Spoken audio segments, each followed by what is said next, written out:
When we started this whole campaign, and we started rebuilding our day school and the new building, we came up with a name for the campaign called Beyond the Curve. You've probably heard of it.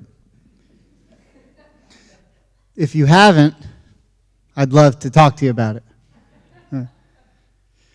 But after we named it Beyond the Curve, okay, it's a good name, but what exactly does it mean? What is Beyond the Curve? What I first thought it was a baseball reference. Because, I grew up, if you were the pitcher, or if you were the catcher, you'd signal to the pitcher, number 1, that's a fastball. Number 2, that's the curve. And then anything else that you could throw, slider, knuckleball, that's beyond the curve. So, I was like, then I thought, well, maybe it refers to a grading system. And, there's a curve. And you're like better than the curve. I wasn't quite sure what it meant. But eventually I figured it out. And I'm going to tell you now the secret of what it is. What exactly is beyond the curve? So why now? Why should I tell you now? I mean, I've been talking about it for 4 years. But I'm going to try and make it clear right now. Because this Shabbat is about seeing things. This Shabbat has a nickname. It's called Shabbat Chazon. Shabbat Chazon. Chazon is the Hebrew word for vision. And it's the first word in the book of Isaiah. And that's the Haftarah that we'll read tomorrow. Shabbat Chazon. We read this Haftarah every year on this Shabbat. The Torah portion this week is called Devarim, the first Torah portion in Deuteronomy. And this is the Haftarah that goes with it. And we read it every year, the Shabbat before Tisha B'Av. Every single year. This is the Sabbath of vision. The book of Isaiah begins with Isaiah's prophecy that Jerusalem's going to be destroyed. After all, this is what Tisha B'Av is. It's the same day on the calendar. Tisha B'Av means the 9th day of the Hebrew month of Av, when in 586 BCE, the first temple was destroyed. And in 70 CE, over 600 years later, the second temple was destroyed on the exact same day of the calendar. So we read the Haftarah portion from Isaiah, in which Isaiah prophesies a couple hundred years before the first temple is destroyed that Jerusalem is going to be destroyed. And this week's Torah portion, Devarim, which is always the portion right before Tisha B'Av, it's amazing that it worked out that way. It's amazing. I mean, it's miraculous that this Torah portion should work out, that it should be right now. Why? Because what is Tisha B'Av? Why was it that the Holy Temple was destroyed on those 2 days? There was a bad karma already in the world. What was the very first Tisha B'Av? The Mishnah explains. The very first Tisha B'Av was the day and the time of the greatest sin in the entire Torah. What was the greatest sin in the entire Torah? It's called the sin of the spies. The 12 spies that Moses sent in the book of Numbers. This is actually my bar mitzvah Torah portion.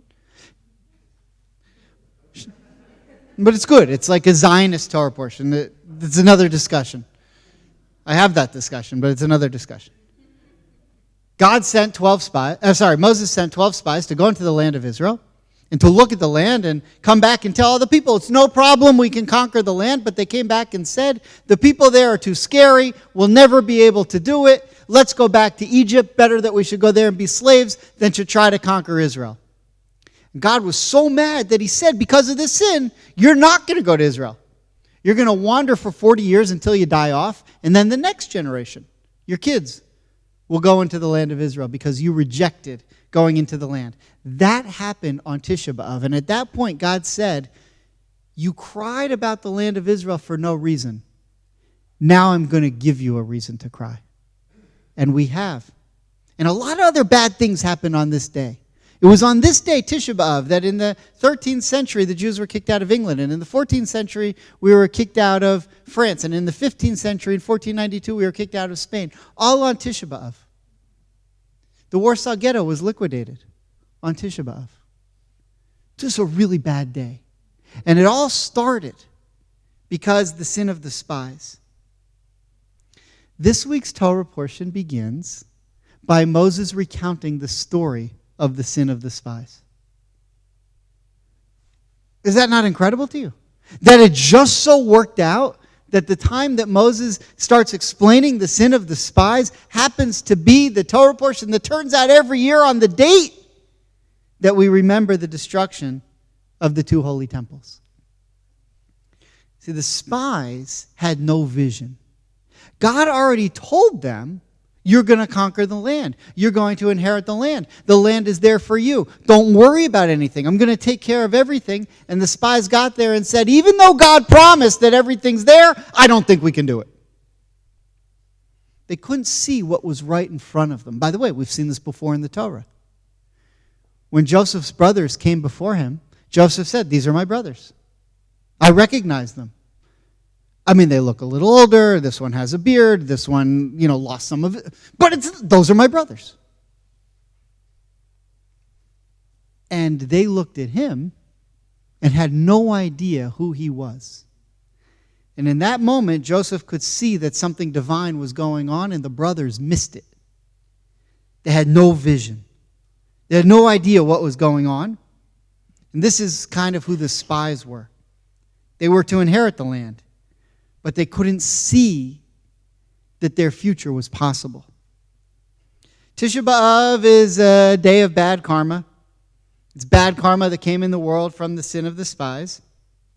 And just like God said in the Talmud, that since you had no reason to cry, I'm going to give you something to cry about. But imagine if the spies did have vision. Because what happened was, in that moment, they looked at the land of Israel and said, we could go and try to conquer this land, or we could take the exile. If only God would have shown them a glimpse of what 2,000 years of exile might look like.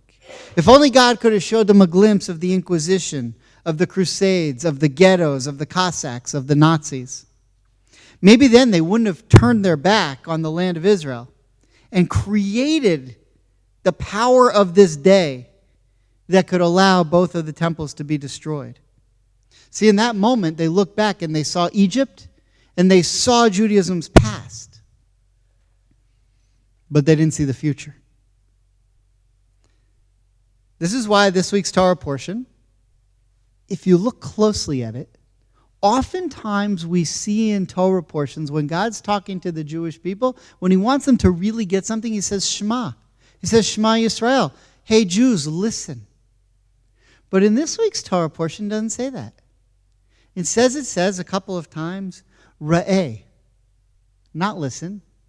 See. Look. Jews, please have vision. Imagine the future. Moses implores the people before they enter the land to try to understand the milieu that they're in, to consider where they've been, but to prepare for where they're going, rather than to consider where they've been and revert back to where they've been. So now I think about where we are in our own milieu, what it means for us on this Shabbat Chazon, this Sabbath of vision, where we once again remember the sin of the spies and all of the horrible things that ensued because of it. And I think about what we're building, where we're going, who we are and who we want to be. This new building that's coming along behind us, which will be called the Hub, in addition to the school that we built, we decided, let's keep going. Let's do more. Because we recognize that in order to bring people to campus, we need to change. The way of doing what temples have been doing is over. There's a new way that Jews relate to Judaism, and we've got to meet it. You know, if you read through the Talmud, And I read a little bit of it every day. If you look in the middle of the page, there's the main text of the Talmud. Have you ever seen a page of Talmud? But if you look around the borders, there's commentary. And you know what a lot of that commentary says? A lot of that commentary says, we don't do it that way anymore. Here's how we do it now. All the time. They say it all the time. We don't do it that way. That way doesn't make sense anymore. Here's what we do now. We have the same spirit and the same principle of what they did, but here's how it fits our community. That's what it's time for us to do. In our community, we're going to bring what we need. We need more culture. We need more Jewish inspiration. We need more ways to pray. We need more ways to eat. And we need to do it all in settings that speak to the absolute best of what modern Judaism should be. You know, my goal from the beginning was two things. When we built this new building, it was one, to say, you really can't be Jewish in this area without being a part of it, because it's going to be so cool. The other thing I want people to say is, I can't believe this is my temple. I can't believe how lucky I am that I go to this temple that offers all that. And you're going to say that. You're going to see that. You may not believe me now, but you will say that. The new building, the new programming, the incredibly ambitious vision of how to unite and connect our congregation and make this campus the center of our lives is the way of the future. And for me, when you look around the curve, I always thought it would be good if we were going to say beyond the curve that we might want to have something beyond the curve. Not just new buildings. Something. And I'm going to tell you what that is in a minute. There really is going to be something that you're going to see when you turn the bend. This week's Torah portion is connected to Tisha B'Av in one other way, and after I explain this, hopefully you'll see. There is one word in this Torah portion that is used that is the very same word that begins the book of Lamentations. What's the book we read tomorrow on Tisha B'Av? Well, tomorrow night and into the next day, Tisha B'Av, the book of Lamentations, which was written by Jeremiah, who lived during the destruction of the first temple. In Hebrew, the book of Lamentations is called Echa. Have you ever heard that before? Echa. Echa means how or alas, but it refers to destruction in Lamentations, in this book of the Bible that Jeremiah wrote about the first destruction of the Holy Temple. And it's an unusual word. You don't see it hardly ever in the Bible. But one other place you see it besides at the beginning of Lamentations just so happens to be, guess what Torah portion? This week's Torah portion. It's an unbelievable coincidence. What are the chances? Echa in Lamentations means, alas, lonely sits the city, once great with people. The prophet Jeremiah wrote that to describe Jerusalem. Listen closely. Alas, lonely sits, once great with people. He's referring to Jerusalem, but couldn't these words portray any once proud Jewish community that is withered? Chances are, if you've ever traveled through Europe, you've been to places where there were once proud Jewish communities, and now there's nothing. This word, echa, that's what it means in the book of Lamentations, but how is it used in this week's Torah portion? Moses says, echa, alas, how can I bear the burden of these people on my own? Every rabbi wakes up saying that, by the way. What's Moses saying? How can I bear the burden of these people on my own? What he said to the spies was, go and see the land, recognize what God has promised us, and understand that we're going to conquer the land of Israel. Moses was calling or lamenting in this week's Torah portion that when he did call on them, the spies had no vision. They had no ability to move forward. And for the future to happen, the people have to accept the vision and buy in and become inspired. And the spies rejected the vision of the 9th of Av. The 9th of Av should have been a day of celebration. Instead, it turned into a day of lamentation. So what is it that's around the curve? What will we see when the campus is complete, when the new programs are rolling, when Jewish culture and faith are dripping from every inch of Temple Beth Am? What will we see? We'll see what Moses wanted to see. We'll see you. You, the congregants. All 1,650 families of our congregation will finally unite and envision together what Judaism in our area could be when we make this campus the center of our lives and see Judaism thrive for itself. What is beyond the curve? It's not just 2 new buildings. It's you. It's not the clergy and the board members. We're here already. It's everyone else who will be here, the lifeblood of the community. Maimonides taught that God is bound by Jewish law. Think about that. God has to follow Jewish law. You think he's up there eating shrimp? He doesn't. One of the laws is you're not allowed to destroy a temple. It's Jewish law. You can't burn a temple. You can't destroy a temple.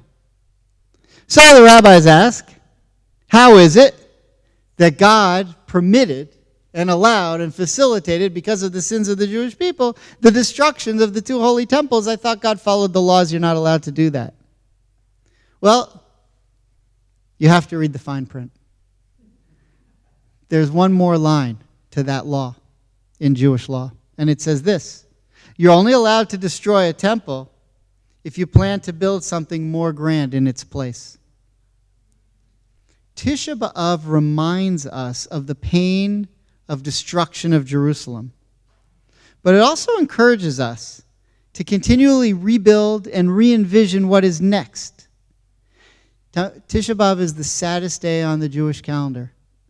But it's also the day on which the Messiah will be born.